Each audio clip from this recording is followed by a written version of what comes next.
Well, tingnan natin kung ano yung mga tinda nila dito. Ayun, ang cherry is makano ang cherry? In English is 9.99 pounds. Or ang isang kilo niya is 8.80. Meron sila dito na apricot. Tasty flat peach. Ito din. May nectarine, may orange. And sa kabilang side, nandito ang lalaki ng kanilang strawberries, berries, and grapes. Maamoy niyo po ang bango ng prutas. Dito naman kung gusto niyo na juice or slice strawberries, meron na rin. At tuloy tayo.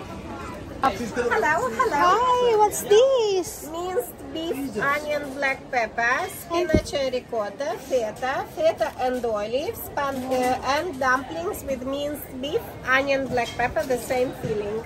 Oh, how much is it? It is £6 per pie. Per pie.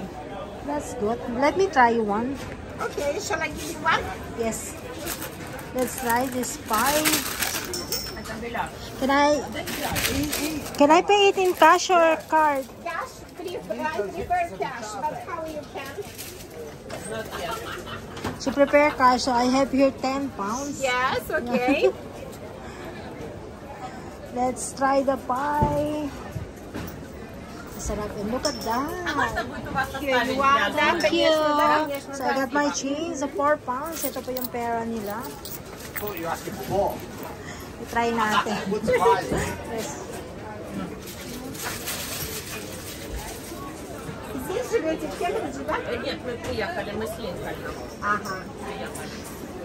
Hello, some pie, some wash, some dumplings. До свидания, Иван. Спасибо, кушайте на здоровье. Еще раз приезжайте. Hello.